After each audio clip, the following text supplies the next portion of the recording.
Good morning दोस्तों, स्वागत है आपका साइंस कॉन्सेप्ट्स में। हम लोगों ने सीटेट के पेपर को सॉल्व करना स्टार्ट किया था और आज मैं आपके लिए वर्ष 2014 में जो पेपर कराया गया था सीटेट का फरवरी महीने में, तो वहाँ से मैं आपके लिए साइंस के क्वेश्चंस को लेकर के आया हूँ। आज के पेपर में हम लोग साइंस के जो 20 क्वेश्चंस पूछे जाते हैं, 20 क्वेश्चन आपके सब्जेक्ट के पूछे जाते हैं और 10 क्वेश्चन पेडागोजी के पूछे जाते हैं। तो 20 क्वेश्चन जो साइंस के पूछे जाते हैं, इन 20 क्वेश्चंस को हम लोग विद फुल एक्सप्लेनेशन हम लोग इसको सॉल्व करेंगे और देखेंगे कि इनका जो मोस्ट एप्रोप्रिएट, जो सही से सही आंसर हो सकता है, ये क्या हो सकता है। तो आइए चलते हैं, वीडियो को स्टार्ट करते हैं और समझते हैं कि किस तरह के क्वेश्चन सीटेट में पूछे जाते हैं और इनका क्या आंसर होना चाहिए, यानी कि इनका सही से सही आंसर क्या हो सकता है। और साथ ही साथ क्वेश्चंस को लगाने के साथ हम लोग कुछ और चीज़ें भी इसमें साथ में सीखेंगे। तो चलिए आइए दोस्तों, क्वेश्चन की शुरुआत करते हैं। पहला क्वेश्चन इसमें दिया गया है कि मानव उत्सर्जन तंत्र के विषय में नीचे दिए गए कथनों का अध्ययन कीजिए। यहाँ पे कुछ स्टेटमेंट दिए गए हैं जो कि एक्सक्रीटरी सिस्टम के संबंध में दिए गए हैं और आपको इनका सीक्वेंस बताना है कि इनको किस सीक्वेंस में रखना चाहिए।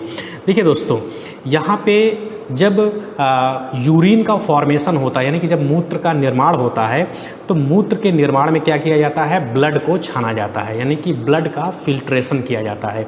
ब्लड का फिल्ट्रेशन कहाँ पे किया जाता है, तो ये काम कहाँ पे होता है, किडनी में होता है। तो किडनी में मूत्र के निर्माण की प्रक्रिया होती है, वहाँ पे ब्लड में जो उपयोगी पदार्थ होते हैं उनको अलग कर लिया जाता है और जो फिर हानिकारक पदार्थ होते हैं उनको जो है मूत्र के रूप में वहाँ पे जो है निर्माण किया जाता है। और किडनी की इकाई क्या होती है दोस्तों, ये भी आपको पता होना चाहिए। तो किडनी की इकाई क्या होती है, नेफ्रॉन्स होती हैं। इसमें भी कई क्वेश्चंस इंपॉर्टेंट होते हैं, पूछे जा सकते हैं। तो फिलहाल तो अभी जो क्वेश्चन में दिया गया है हम लोग उसकी भी बात करते हैं। तो सबसे पहले क्या होता है कि उपयोगी और हानिकारक दोनों ही पदार्थों से युक्त रक्त को निस्यंदन के लिए वक्रों में पहुंचता है, यानी कि किडनी में सबसे पहले ब्लड पहुंचेगा और यहाँ पे क्या होगा कि जो उपयोगी पदार्थ होंगे उनको अलग कर दिया जाएगा और जो हानिकारक पदार्थ होंगे उनको अलग कर दिया जाएगा, यानी कि सबसे पहले क्या आएगा, ई आएगा। अब देखिए, सबसे पहला ऑप्शन ई यहाँ पे आपको किस में दिया है, दूसरे नंबर में और फोर्थ नंबर में आपको दिया गया है। अब इसके बाद देखिए क्या हो सकता है, तो देखिए दूसरे में और फोर्थ में दोनों में डी दिया हुआ है, तो आइए डी को पढ़ते हैं। उपयोगी पदार्थों को रक्त में पुनः अवशोषित कर लिया जाता है। ठीक है, देखिए उपयोगी पदार्थ को अलग करने का मतलब क्या है कि अलग करके वो कहाँ जाएगा पदार्थ, तो अलग करके उनको रक्त में ही अवशोषित कर लिया जाएगा। तो ई होगा, ई के बाद क्या होगा, डी होगा। तो डी के बाद यहाँ पर देखिए दूसरे ऑप्शन में और फोर्थ ऑप्शन में दोनों में ही ए दिया हुआ है। तो आइए ए पर विचार करते हैं। जल में घुले हुए अपशिष्ट पदार्थ वृक्कों में, यानी कि किडनी में मूत्र के रूप में पृथक कर लिए जाते हैं। देखिए सबसे पहले ब्लड किडनी में पहुंचा और वहां पे उपयोगी पदार्थों को अलग कर लिया गया, उसको ब्लड में भेज दिया गया और जो बचा हुआ पदार्थ है, जो कि जल में घुले हुए अपशिष्ट पदार्थ है, उससे क्या हो गया, मूत्र का निर्माण हो गया। अब ये मूत्र कहाँ पे इकट्ठा होता जाता है, ये मूत्राशय में जो है इकट्ठा होता जाता है, क्योंकि जैसे ही मूत्र बनता है वो तुरंत रिलीज तो होता नहीं है, वो धीरे धीरे मूत्राशय में भरता रहेगा और उसके बाद फिर ये मूत्रवाहिनियों के द्वारा, ये मूत्रवाहिनियों से होता हुआ ये मूत्राशय में जाता है। तो अब देखिए इसमें जो अगला ऑप्शन होगा, अगला ऑप्शन यहाँ पे क्या होगा, सी होगा। सी होगा यानी कि मूत्रवाहिनियों से होता हुआ मूत्र मूत्राशय में जाता है, यानी कि पहले ब्लड को फिल्टर किया गया, उसमें से जो उपयोगी पदार्थ है उनको छान करके अलग कर लिया गया और जो जल में घुले हुए अपशिष्ट पदार्थ है उनसे जो है मूत्र का निर्माण किया गया। अब ये मूत्र जो है ये मूत्रवाहिनियों से होता हुआ मूत्राशय में पहुंच जाएगा और मूत्राशय में वहाँ पे संचित हो जाएगा। इसके बाद आ जाएगा बी, यानी कि मूत्राशय में संचित मूत्र फिर मूत्र मार्ग, जिसका दूसरा सिरा मूत्र रंध्र में जुड़ा होता है, से होकर के बाहर निकाल दिया जाता है। तो इस तरीके से दोस्तों इसका जो सही आंसर होगा, ये सही आंसर हो जाएगा 2। तो बी वाला ऑप्शन, यानी कि दूसरा वाला जो ऑप्शन होगा, जहाँ पे सीक्वेंस क्या बन रहा है, ई बनेगा, फिर उसके बाद डी आएगा, फिर उसके बाद ए आएगा, फिर उसके बाद सी आएगा, फिर उसके बाद बी आएगा। तो ये इसका सही आंसर होगा या सही सीक्वेंस होगा, यानी कि ऑप्शन नंबर 2 इसका करेक्ट है। अगला क्वेश्चन है कि अमीबा में पदाब, देखिए पदाब होता क्या है, इसको इंग्लिश में बोलते हैं स्यूडोपोडिया। स्यूडोपोडिया, देखिए स्यूडो का मतलब होता है फॉल्स यानी कि झूठ, और पोडिया का मतलब होता है पैर। तो अमीबा में लोकोमोशन के लिए इसमें इस तरीके के उभार बन जाते हैं जो कि थोड़े देर बाद डिसअपियर हो जाते हैं। तो ये एक तरीके से पैर का काम करते हैं, इसीलिए इसको क्या बोला जाता है, स्यूडोपोडिया बोला जाता है, क्योंकि स्थायी रूप से नहीं होता है, बनता और बिगड़ता रहता है, इसलिए इसको क्या बोलते हैं, स्यूडोपोडिया बोलते हैं। और इसी स्यूडोपोडिया की सहायता से ये भोजन को भी ग्रहण करता है। जैसे मान लीजिए कि कोई अमीबा है और यहाँ पे कोई भोजन का पार्टिकल है, तो यहाँ से ये स्यूडोपोडिया का फॉर्मेशन करेगा, इधर से स्यूडोपोडिया ऐसे ये बना लेगा और धीरे धीरे फिर ये जो है जुड़ जाएगा और ये भोजन का जो पार्टिकल होगा ये पूरे अमीबा के अंदर आ जाएगा। तो इस तरीके से दोस्तों यहाँ पे स्यूडोपोडिया का जो उपयोग होता है ये केवल लोकोमोशन के लिए नहीं होता या मूवमेंट के लिए नहीं होता, बल्कि ये कैप्चर ऑफ फूड के लिए भी होता है। तो यहाँ पे इसका जो सही आंसर हो जाएगा ये क्या हो जाएगा, फोर्थ हो जाएगा। यानी कि अमीबा में स्यूडोपोडिया जो होता है इसका दो फंक्शन होता है, एक तो मूवमेंट के लिए इस्तेमाल होता है और दूसरा ये कैप्चर ऑफ फूड के लिए भी इस्तेमाल होता है। तो इसका सही आंसर क्या हो जाएगा, फोर्थ यानी कि डी। अगला क्वेश्चन है कि नीचे कुछ जीव दिए गए हैं और आपको इसमें से परजीवी बताना है।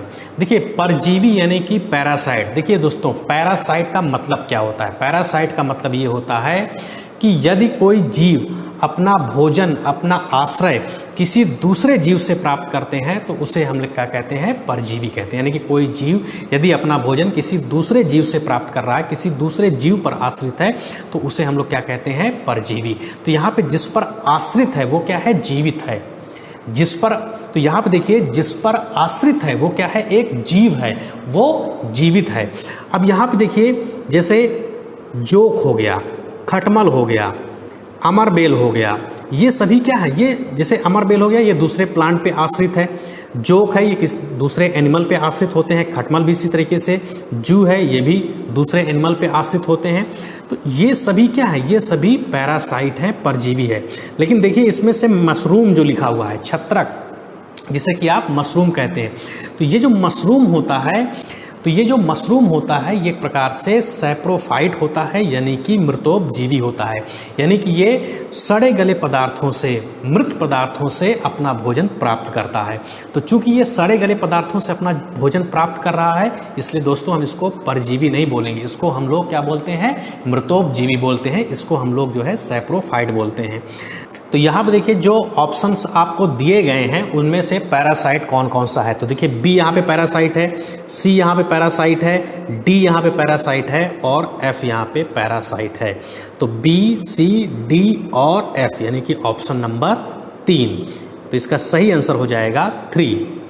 अगला क्वेश्चन हम लोग देखते हैं। देखिए दोस्तों यहाँ पे कुछ साइंटिस्ट के नाम दिए गए हैं और कॉलम बी में उससे संबंधित कुछ चीज़ें दी गई हैं। तो आइए यहाँ पर इसको देखते हैं। सबसे पहले इसमें दिया हुआ है एलेक्जेंडर फ्लेमिंग। देखिए एलेक्जेंडर फ्लेमिंग इन्होंने पेंसिलिन की खोज की थी। इन्होंने किसकी खोज की थी, पेंसिलिन की खोज की थी। तो इसका सही मैच क्या हो जाएगा, 4th। देखिए पेंसिलिन एक प्रकार का पदार्थ होता है और ये एक प्रकार की फंजाई से ऑब्टेन किया जाता है जिसका नाम है पेनिसिलियम नोटेटम। तो पेनिसिलियम नोटेटम एक प्रकार की फंजाई है जिससे ये पदार्थ निकाला जाता है, जिसको हम लोग क्या कहते हैं, पेंसिलिन कहते हैं। अगला है इसमें एडवर्ड जेनर। देखिए एडवर्ड जेनर आपको पता होगा, एडवर्ड जेनर ने चेचक के टीके की खोज की थी। एडवर्ड जेनर ने चेचक के टीके की खोज की थी। तो इस तरीके से इसका जो सही मैच हो जाएगा वो क्या हो जाएगा, 5। इसके बाद देखिए लुईस पाश्चर। तो लुईस पाश्चर इन्होंने जो है किण्वन की खोज की थी। इन्होंने जो है किण्वन के बारे में बताया था, फर्मेंटेशन के बारे में बताया था। 2 प्रकार का फर्मेंटेशन होता है, एक होता है एल्कोहलिक फर्मेंटेशन और एक होता है लैक्टिक एसिड फर्मेंटेशन। देखिए एल्कोहलिक फर्मेंटेशन जो होता है इसका इस्तेमाल हम लोग बेकरी में जो है करते हैं, ब्रेड वगैरह के निर्माण में, केक, पेस्ट्री, इन सब के निर्माण में हम लोग जो है वहाँ पे एल्कोहलिक फर्मेंटेशन का इस्तेमाल करते हैं। तो ये लुईस पाश्चर ने जो है इसका पता लगाया था। इसके अलावा लुईस पाश्चर ने पाश्चुरीकरण की भी खोज की थी, जिसमें आपको पता है कि पदार्थ को 70 डिग्री सेंटीग्रेड पर 15 मिनट के लिए उसको गर्म करते हैं। तो 70 डिग्री सेंटीग्रेड पे 10 से 15 मिनट तक उसको गर्म करते हैं और फिर उसको जो है ठंडा कर लेते हैं। इसे हम लोग क्या कहते हैं, पाश्चुरीकरण कहते हैं। तो इसकी भी खोज किसने की थी, लुईस पाश्चर ने की थी। उसके बाद यहाँ पर दिया गया है रॉबर्ट कोच। तो रॉबर्ट कोच ने इन्होंने एंथ्रेक्स जीवाणु की खोज की थी। तो इन्होंने एंथ्रेक्स जीवाणु के बारे में इन्होंने पता लगाया था। तो रॉबर्ट कोच का जो सही मैच हो जाएगा वो क्या हो जाएगा, एंथ्रेक्स जीवाणु हो जाएगा। अगला है रॉबर्ट कोच। रॉबर्ट कोच ने एंथ्रेक्स जीवाणु के बारे में पता लगाया था। एंथ्रेक्स जीवाणु ये जो कुछ पालतू जानवर होते हैं, इनके पैरों में जो खुर पाया जाता है, इनसे संबंधित एक प्रकार का रोग होता है जो कि एंथ्रेक्स जीवाणु के कारण होता है और इसका पता किसने लगाया था, रॉबर्ट कोच ने लगाया था। तो इसका सही मैच क्या हो जाएगा, 1। तो इस तरीके से दोस्तों देखिए, इसका सही आंसर क्या होना चाहिए, 1 का 4 होना चाहिए, बी का 5 होना चाहिए, सी का क्या होना चाहिए, सी का 2 होना चाहिए और डी का 1 होना चाहिए। यानी इसका जो सही आंसर हो जाएगा वो क्या हो जाएगा, ए हो जाएगा। अगला क्वेश्चन है कि जैव मंडल आरक्षित क्षेत्र। ये जैव मंडल आरक्षित क्षेत्र ये आपको कक्षा 8 की एनसीईआरटी में आपको मिल जाएगा, जिसमें आपको वन्य अभयारण्य के बारे में और जो है आपको जैव मंडल आरक्षण के बारे में और वहाँ पे आपको जो है नेशनल पार्क के बारे में, जो है राष्ट्रीय उद्यान के बारे में जो है आपको वहाँ पर ये सारी बातें हम बताई गई हैं। तो देखिए, जैव आरक्षण क्षेत्र ये क्या होता है, ये वे सुरक्षित क्षेत्र होते हैं जो वन्य जीवन यानी कि जो वहाँ की वनस्पतियाँ हैं, जो वहाँ के जीव जंतु हैं, उनके लिए जो है आवास और प्राकृतिक संपदा के उपयोग करने के लिए इनको आरक्षित किया जाता है। यानी कि वहाँ पर इन जीवों को स्वतंत्र कर दिया जाता है कि जो भी वहाँ के प्राकृतिक संसाधन हैं उसका ये स्वतंत्र रूप से उसका उपयोग कर सके।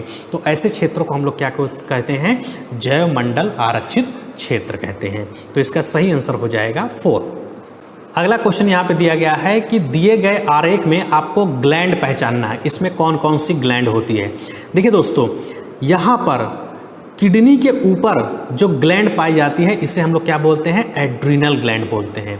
तो सी वाली कौन सी है, एड्रीनल ग्लैंड होती है। अब यहीं से आप ऑप्शन में आप चेक कर सकते हैं कि सी एड्रीनल ग्लैंड किस में दिया गया है। इसके अलावा देखिए डी कौन सी ग्लैंड है यहाँ पर, ये कौन सी ग्लैंड है, ये ग्लैंड है पैनक्रियास। और मैंने आपको बताया था कि पैनक्रियास एक प्रकार की मिक्स्ड ग्लैंड होती है। मिक्स्ड ग्लैंड होती है मतलब कि ये एक्सोक्राइन भी होती है और एंडोक्राइन भी होती है। एक्सोक्राइन कौन सी ग्लैंड होती है, जो कि डक्टेड ग्लैंड होती है, जिसमें डक्ट पाया जाता है, उसे एक्सोक्राइन ग्लैंड कहते हैं। और ये कुछ विशेष प्रकार के पदार्थों या फिर एंजाइम का सिक्रीशन करती हैं। जबकि एंडोक्राइन ग्लैंड जो होती हैं, ये एंडोक्राइन ग्लैंड क्या करती हैं, ये हार्मोन का सिक्रीशन करती है। एक्सोक्राइन ग्लैंड जो होती है, ये जहाँ पे इन पदार्थों की जरूरत होती है, यानी कि जो भी पदार्थ वो बना रही है, जिनका वो सिक्रीशन कर रही है, उन पदार्थों की जहाँ पे जरूरत होती है वहीं पे ले जा करके डक्ट के माध्यम से वहीं पर ले जा करके सिक्रीशन करती है। जबकि एक्सोक्राइन ग्लैंड जो होती है, यानी कि जो आप कह सकते हैं कि जिनसे हार्मोन का स्रावण होता है, तो हार्मोन को ये कहाँ पर सिक्रीट करती है, ये हार्मोन को ब्लड में सिक्रीट करती है। तो ये हार्मोन को ब्लड में सिक्रीट करती है और ब्लड सर्कुलेशन के माध्यम से फिर वो अपने जगह पर पहुंच जाता है, यानी कि जहाँ पे उस हार्मोन की ज़रूरत होती है वहाँ पर वो पहुंच जाता है। और ये कैसी होती है, डक्टलेस होती है, यानी कि इसमें डक्ट नहीं पाई जाती है। तो फिलहाल पैनक्रियास जो होती है वो मिक्स्ड ग्लैंड होती है, वो एक्सोक्राइन और एंडोक्राइन दोनों होती है। और पैनक्रियास में ही आपने पढ़ा होगा कि यहाँ से इंसुलिन नामक हार्मोन स्रावित होता है, जो कि डायबिटीज़ को कंट्रोल करने में इस्तेमाल होता है। बी यहाँ पे देखिए गले में, ये कौन सी ग्लैंड है, ये थायराइड ग्लैंड है। ये क्या करती है, ये थायरॉक्सिन हार्मोन का सिक्रीशन करती है, जिसके बनने के लिए क्या चाहिए, आयोडीन चाहिए। तो जब भी आयोडीन की मात्रा का सेवन कम होता है तो इस ग्लैंड को ऐसा लगता है कि थायरॉक्सिन हार्मोन कम बन रहा है, क्योंकि जब आयोडीन कम खाएंगे तो थायरॉक्सिन हार्मोन भी कम बनेगा। तो ऐसा लगता है इस ग्लैंड को कि ये थायरॉक्सिन हार्मोन कम बना पा रही है और इसके लिए क्या करती है, अपने साइज को बढ़ाना शुरू कर देती है, जिससे कि एक रोग हो जाता है जिसे आप लोग घेंघा नामक रोग कहते हैं। तो आयोडीन की कमी से घेंघा नामक रोग हो जाता है। और एक ग्लैंड ये कौन सी है, ये आप सबको पता होगा कि ये कौन सी ग्लैंड है, ये है पिट्यूटरी ग्लैंड। तो यहाँ पे आप देखिए इसका ऑप्शन नंबर 1 जो है यहाँ पर करेक्ट है। ए पीयूष ग्रंथि है, बी थायराइड है, सी यहाँ पे एड्रीनल है और डी यहाँ पे अग्न्याशय यानी कि पैनक्रियास है। तो इसका सही आंसर हो जाएगा 1। अगला क्वेश्चन है कि नीचे दिए गए किसी आयताकार पात्र में जल भरा है। अब आपको इसके प्रेशर के बारे में बताना है। देखिए दोस्तों, प्रेशर P बराबर में क्या होता है, H, D और G। आपको पता है कि H क्या होता है, गहराई होती है, स्वतंत्र तल से गहराई जो होती है वो H होती है। D क्या होता है, इस लिक्विड की डेंसिटी होती है, इसका घनत्व होता है। और G क्या होता है, एक्सेलरेशन ड्यू टू ग्रेविटी, यानी कि गुरुत्वीय त्वरण होता है। तो G क्या है, यहाँ पे गुरुत्वीय त्वरण है, यानी कि एक्सेलरेशन ड्यू टू ग्रेविटी है। अब यहाँ पे देखिए H का मान यानी कि डेप्थ का मान, H का मान यानी कि डेप्थ का मान जितना ज़्यादा होगा प्रेशर उतना ही ज़्यादा होगा। इसका मतलब कि पॉइंट C का जो प्रेशर होगा वो सबसे ज़्यादा होगा, उससे कम प्रेशर किसका होगा, पॉइंट B का होगा, और इससे कम प्रेशर किसका होगा, पॉइंट A का होगा। तो देखिए गहराई में जाने पर प्रेशर क्या होता है, बढ़ता जाता है। ठीक है दोस्तों, और यहाँ पे दोस्तों आप ये भी ध्यान रखिएगा कि सेम लेवल पर प्रेशर जो होता है वो सेम होता है, यानी कि किसी लिक्विड के अंदर यदि आप सेम लेवल की बात करें तो वहाँ पे प्रेशर क्या होता है, सेम होता है, और ये प्रेशर सभी डायरेक्शन में इक्वल अमाउंट में एग्जर्ट होता है। तो ये भी आप ध्यान रखिएगा। अगला क्वेश्चन है कि यहाँ पे आपको एक डायग्राम दिखाया गया है और कह रहा है कि किसमें आपतन कोण परावर्तन कोण के बराबर होगा।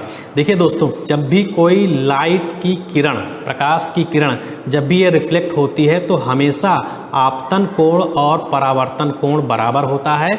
वो सरफेस आपको चाहे जैसा दिख रहा हो, चाहे वो प्लेन हो, चाहे कॉन्वेक्स हो, चाहे कॉनकेव हो, तो परावर्तन का नियम सभी जगह पे लागू होगा, यानी कि ये तीनों ही पृष्ठों पर I बराबर में R होगा। तो यहाँ पे इसका जो सही आंसर होना चाहिए वो क्या होना चाहिए, आंसर नंबर 4। अगला क्वेश्चन दे रहा है कि मानव नेत्र पर रेटिना पर बने किसी वस्तु का प्रतिबिंब का प्रभाव रेटिना पर कितने समय तक रहता है। तो दोस्तों ये रहता है 1/16 सेकेंड तक, लेकिन यहाँ पर 1/16 ऑप्शन में नहीं दिया गया है, तो यहाँ पर हम 1/15 को सिलेक्ट कर लेंगे। तो इसका सही आंसर जो हो जाएगा 3 हो जाएगा। देखिए इसको बोलते हैं persistence of image on retina, यानी कि कोई इमेज जो रेटिना पर बनती है वो 1/16 सेकेंड तक बनी रहती है।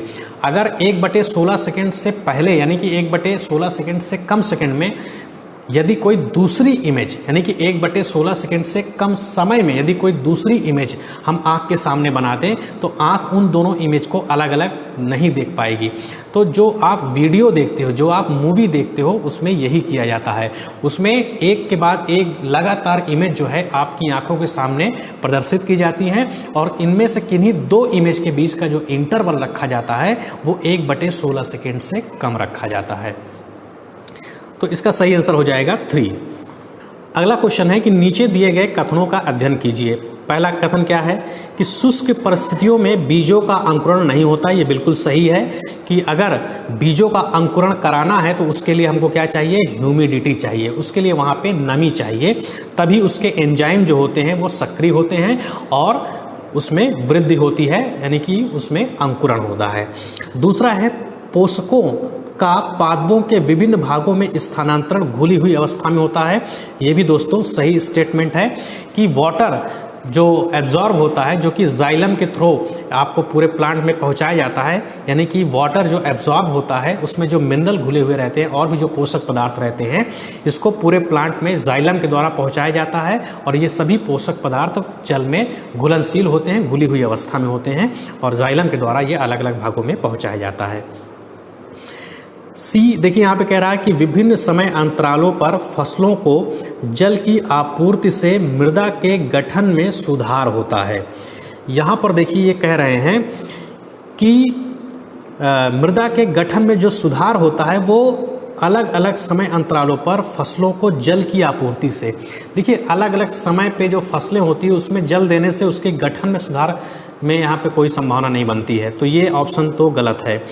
डी वाला ऑप्शन हम लोग देखते हैं। डी वाला ऑप्शन देखिए क्या कह रहा है, फसलों को जल की आपूर्ति से मृदा सरंध बनती है। देखिए जब आप फसलों को पानी देंगे तो जो पोर उसमें पहले से बने हुए हैं, जो छिद्र, जो कैपिलरी उसमें पहले से बनी हुई है, वो क्या हो जाएगी, बंद हो जाएगी, है ना। तो ये भी ऑप्शन क्या हो गया, गलत हो गया। ई वाला देखते हैं, जल फसलों को पाले यानी कि शीत और गर्म वायु दोनों से रक्षा करती है, ये सही है।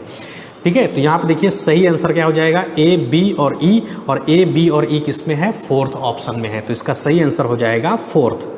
अगला क्वेश्चन है कि नीचे दिए गए कथनों का अध्ययन कीजिए। पहला कथन क्या है कि गुणसूत्र केंद्रिका में स्थित होते हैं।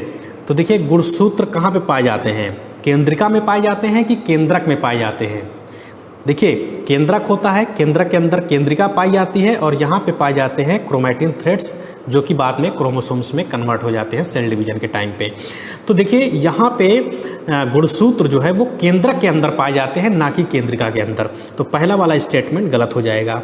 जीन गुणसूत्रों में स्थित होते हैं। जी हाँ, ये जो गुणसूत्र होते हैं जो कि डीएनए से बनते हैं, इन्हीं का एक सेक्शन जो होता है, इन्हीं के छोटे छोटे भाग जो होते हैं वो किसी एक लक्षण को निर्धारित करते हैं, उसी को ही हम लोग क्या कहते हैं, जीन कहते हैं।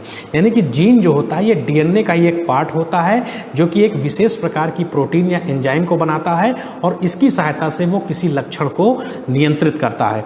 तो इस तरीके से यहाँ पे ये जो दूसरा स्टेटमेंट दिया है ये सही है। एक कोश की जीव श्वसन और जनन करते हैं। जी हाँ सही है, बहुत से एक कोश की जीव हैं, जैसे अमीबा है, युगलीना है और ब्लू ग्रीन एल्गी है, बैक्टीरिया है, ये सभी क्या है, ये श्वसन भी करते हैं और जनन भी करते हैं, तो ये सही है। अगला ऑप्शन है कि कोशिका झिल्ली का सबसे महत्वपूर्ण कार्य कोशिका में पदार्थों के आवागमन को नियंत्रित करना। देखिए ये भी सही है। किसी भी कोशिका के चारों तरफ जो सेल मेम्ब्रेन पाई जाती है, इस सेल मेम्ब्रेन का काम ये होता है कि जो भी पदार्थ सेल के अंदर आ रहा है या सेल से बाहर जा रहा है, ये उसको कंट्रोल करती है, उसको नियंत्रित करती है। और इसीलिए कहा जाता है कि सेल मेम्ब्रेन जो होती है वो कैसी होती है, सेलेक्टिव होती है। ये सेलेक्टिवली परमिएबल होती है। इसमें सेलेक्ट करने की क्षमता होती है कि कौन से मटेरियल को सेल से बाहर जाना चाहिए और कौन से मटेरियल को सेल के अंदर आना चाहिए। तो कौन से मटेरियल को सेल के बाहर जाना चाहिए, कौन से मटेरियल को सेल के अंदर आना चाहिए, ये कंट्रोल करती है कौन, सेल मेम्ब्रेन करती है। तो यहाँ पे बी, सी और डी ये तीनों सही है। तो इसका जो सही आंसर हो जाएगा, ये सही आंसर कौन सा हो जाएगा, 2, यानी कि दूसरा वाला। अगला क्वेश्चन देखिए, अगला क्वेश्चन में यहाँ पे पूछ रहा है कि अल्ट्रासाउंड इक्विपमेंट जो होता है इसमें किस फ्रीक्वेंसी का इस्तेमाल किया जाता है। देखिए दोस्तों, आपको मैंने लाइट में बताया था कि लाइट की वेवलेंथ कितनी होती है, 3800 एंगस्ट्रॉम से लेकर के 7800 एंगस्ट्रॉम तक होती है। और इसकी जो एनर्जी होती है उसका फॉर्मूला मैंने बताया था, एच न्यू होती है या फिर एच सी अपॉन में लैम्डा होता है। देखिए किसी भी वेव के लिए फ्रिक्वेंसी जो होती है वो सी अपॉन में लैम्डा होता है। ठीक है, सी क्या है, स्पीड ऑफ लाइट है, और लैम्डा क्या है, वेवलेंथ। देखिए ये लाइट के बारे में मैं आपको बता रहा हूँ, जो कि क्वेश्चन जो पूछा गया है वो वेव के बारे में पूछा गया है। देखिए फ्रीक्वेंसी जो होती है ये इन्वर्सली प्रोपोर्शनल होती है किसके, वेवलेंथ के। तो देखिए अगर यहाँ पे वेवलेंथ कम है, यहाँ पे वेवलेंथ ज़्यादा है, तो इसका मतलब कि यहाँ पे फ्रीक्वेंसी ज़्यादा होगी और यहाँ पे फ्रीक्वेंसी क्या होगी, कम होगी। अब देखिए मैंने आपको बताया था कि इसके पहले वाली जो लाइट रेडिएशन होती है उसे हम लोग क्या कहते हैं, अल्ट्रा वायलेट कहते हैं। उसे हम लोग क्या कहते हैं, अल्ट्रा वायलेट कहते हैं। और इसके बाद वाली जो होती है उसे हम लोग क्या कहते हैं, इंफ्रा रेड कहते हैं। तो इसके पहले वाली को हम लोग अल्ट्रा वायलेट कहते हैं और इसके बाद वाली को हम लोग क्या कहते हैं, इंफ्रा रेड कहते हैं।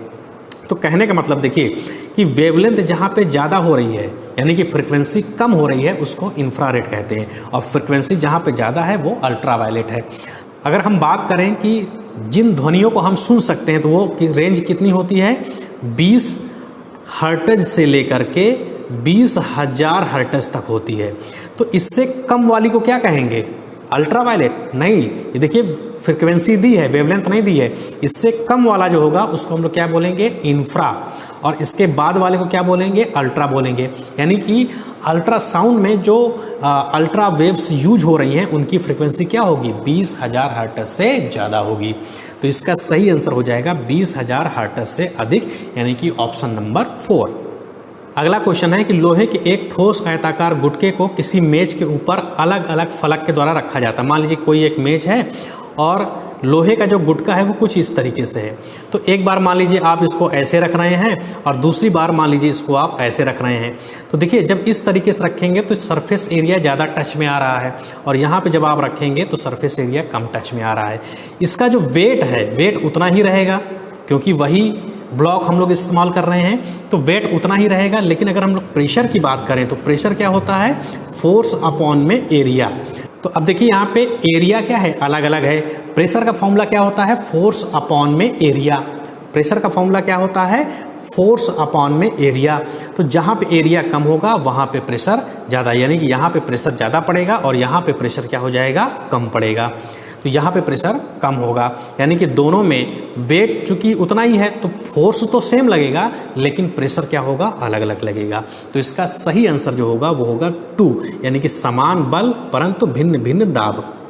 अगला क्वेश्चन देखिए, यहाँ पे दिया गया है एक सेल का डायग्राम बनाया गया है और आपको पहचानना है कि ये कौन कौन से भाग हैं। देखिए सी यहाँ पे जो दिख रहा है वो क्या है, सी यहाँ पे न्यूक्लियस है। उसके बाद देखिए ऑप्शन पे हम चलते हैं। देखिए ए पहले वाले ऑप्शन को देखिए, तो पहले वाले में ए में दिया है कोशिका भित्ति। देखिए कोशिका भित्ति कहाँ पे होती है, सबसे बाहर की तरफ होती है सेल वॉल। तो ए जो यहाँ पे दिख रहा है ये सेल वॉल हो सकता है। वैसे यहाँ पे बहुत स्पष्ट रूप से डायग्राम नहीं दिख रहा है, बट फिर भी आप ऑप्शन को देखें तो आप क्वेश्चन को लगा सकते हैं। देखिए ए यहाँ पे क्या हो जाएगा, सेल वॉल हो जाएगा। बी यहाँ पे इन्होंने दे रखा है वैक्यूल, यानी कि रिक्तिका। तो बी यहाँ पे क्या दिख रहा है, ये वैक्यूल हो जाएगा। आपको पता है कि प्लांट सेल जो होती है उसमें वैक्यूल जो होती है वो बड़े आकार की होती है, कम होती है, और एनिमल सेल जो होती है उसमें वैक्यूल छोटे आकार की होती है लेकिन संख्या में ज़्यादा होती है। तो बी यहाँ पे क्या हो जाएगा, वैक्यूल हो जाएगा। सी यहाँ पे क्या हो जाएगा, केंद्रक। तो देखिए यहाँ पे सी को क्लोरोप्लास्ट लिखा पहले ऑप्शन में, तो ये गलत हो जाएगा। अब देखिए दूसरे ऑप्शन की यदि हम बात करें तो देखिए यहाँ पे सी को केंद्रक लिखा है, और डी यहाँ पे क्या है, कोशिका द्रव्य यानी कि साइटोप्लाज्म है। तो 2 इसका करेक्ट आंसर हो जाएगा, यानी कि ए कोशिका झिल्ली है, सेल मेम्ब्रेन है, बी वैक्यूल यानी कि रिक्तिका है, सी क्या है यहाँ पे, केंद्रक है, और डी यहाँ पे क्या है, साइटोप्लाज्म है। तो इसका सही आंसर हो जाएगा 2।